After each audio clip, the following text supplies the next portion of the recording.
Бүгүнкү сабакта MATLAB чөйрөсүндө 3 өлчөмдүү график түзгөндү үйрөнөбүз.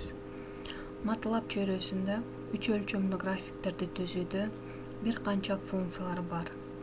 Биз эң эле жөнөкөй mesh функциясынын жардамында 3 өлчөмдүү график түзгөндү үйрөнөбүз.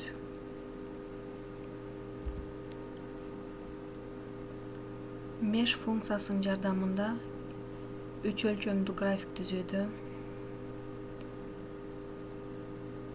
биз төмөнкүдөй эрежелерди пайдаланып түзсөк болот.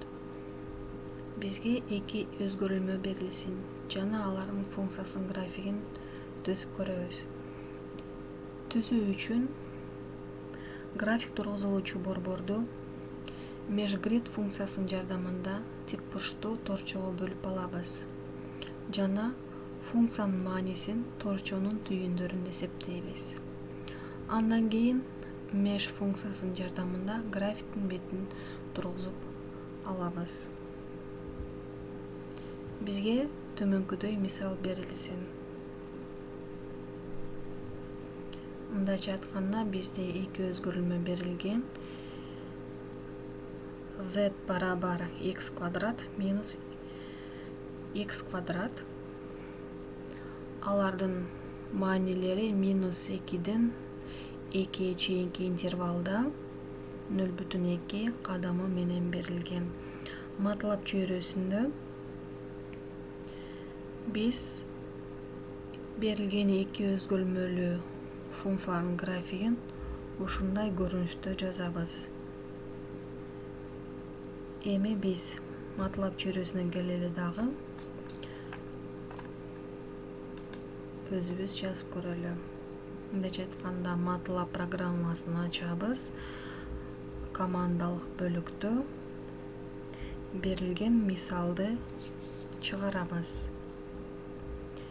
Биринчи биз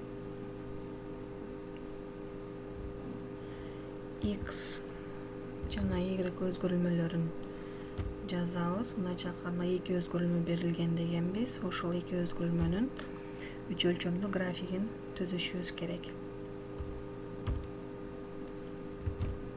Бул жерде биз meshGrid функциясынын жардамында график тургузулуучу борборду торчолорго бөлүп алабыз. Андан кийин кашанын ичинде маанилерин жазабыз. Маанилери бизде минус 2ден 0,2 кадамы менен 2 чейин берилген.